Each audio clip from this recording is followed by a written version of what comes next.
Russia has launched mass strikes on Ukraine. According to reports, the Russian forces used long-range bombers to launch at least 8 cruise missiles at Ukraine's southern Odessa region, and Russia has intensified its strikes on Ukraine as it's targeted multiple regions in the war-struck nation.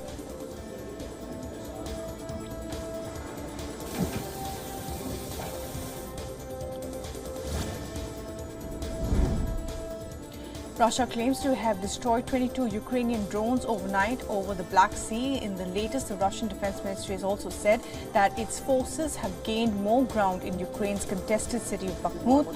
According to the Defense Ministry of Russia, the 2 blocks of Bakhmut are now under their control.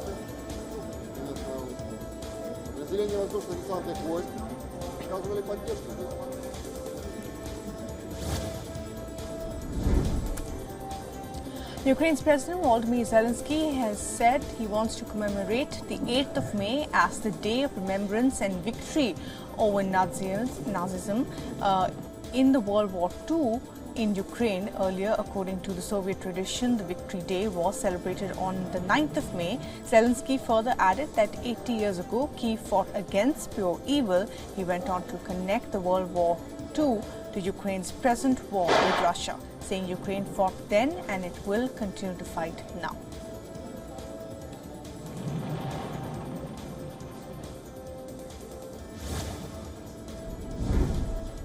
New Zealand is all set to boost its defence force as an additional $472 million. The upped budget will be distributed over a period of 4 years. New Zealand's infrastructure investment will upgrade the country's frigates and the Bushmasters protected mobility vehicles, as well as build a new fuel precinct at Ohika Air Force Base on its North Island.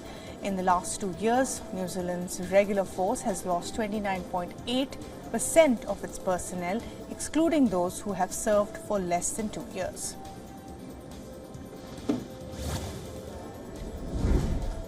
Indonesia's President Joko Widodo has condemned the attack on the ASEAN officials delivering humanitarian aid in Myanmar, calling to end the war and violence in the strife-torn country. Joko Widodo said the attacks would not deter efforts by Indonesia and the Association of Southeast Asian Nations to push for peace in Myanmar. However, it remained unclear who was behind the attack. The Myanmar junta's spokesperson too did not respond to a request for a comment.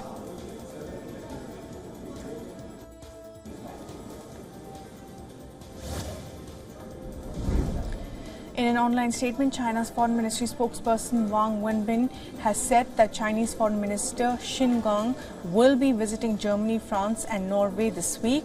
Wenbin further added that Qin Gang will be holding meetings with his counterparts. During a visit to Beijing last month, Baerbock had expressed concerns about human rights issues in China and warned of the dangers of escalating tensions with Taiwan.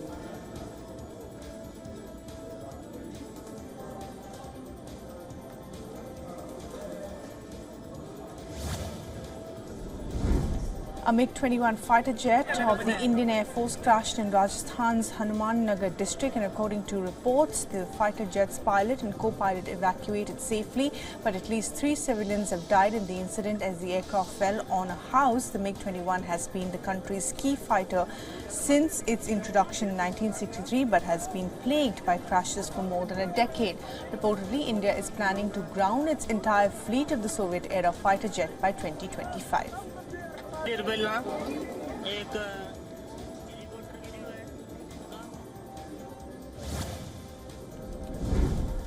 Another explosion was reported on the Heritage Street near the Golden Temple in Amritsar after a similar mystery blast injured 1 person on Saturday. And according to reports, Monday's blast took place near the spot on the first one and injured yet another person. The area has been cordoned off and an investigation has been launched.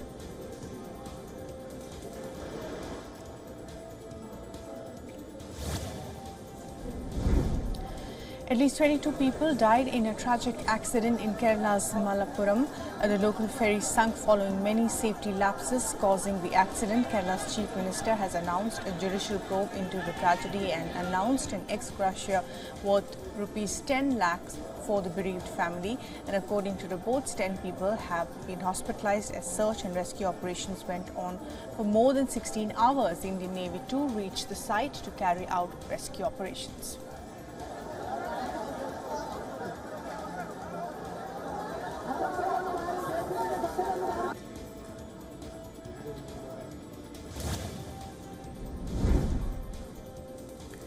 Well, to control the ongoing conflict in India's Manipur, the centre has deployed over 100 columns of army and the Assam rifles, which have been working relentlessly since the last 96 hours in order to significantly enhance the surveillance capability in Manipur.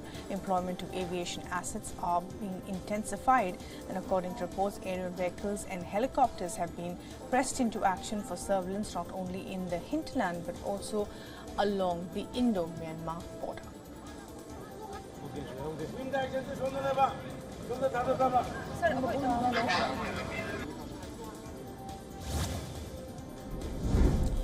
Iran has executed 2 of its citizens on charges of blasphemy. According to reports, the 2 were running dozens of online anti-religion platforms critical of Islam, promoting atheism and insults to the holy. United Nations experts have called on the majority Shiite Muslim Iran to stop persecution and harassment of religious minorities, pointing out an Iranian policy targeting dissenting beliefs or religious practices.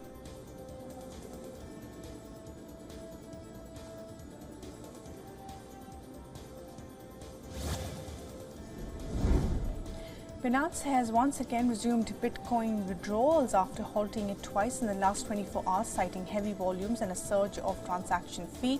On Sunday, it briefly paused Bitcoin withdrawals for around 2 hours as the number of unconfirmed transactions hit a record high. Its second pause, taking place Sunday evening US time, was also for just over 2 hours.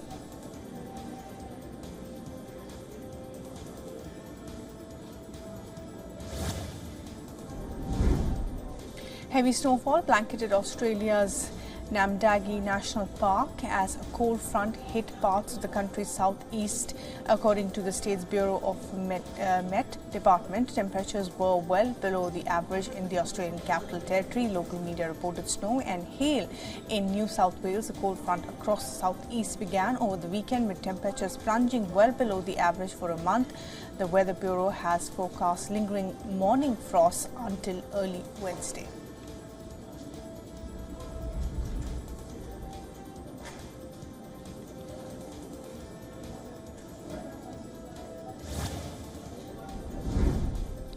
Alberta has declared a state of emergency after tens of thousands of locals were forced to evacuate their homes as wildfires raged across the region. More than 29,000 citizens have been evacuated from their homes as 108 wildfires still remain active across the province, among which 31 are out of control according to Alberta wildfire information officials. The total area of the province burnt this year has now passed 375,000 hectares.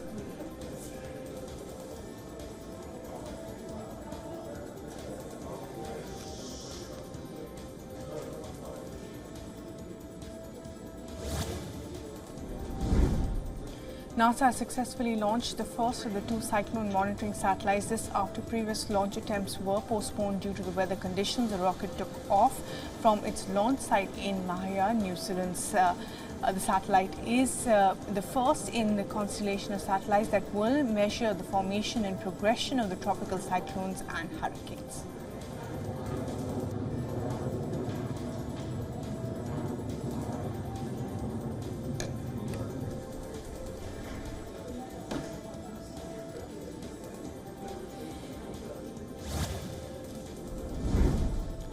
Mali's famous non-partisan, meaning 9 babies born together, celebrated their 2nd birthday.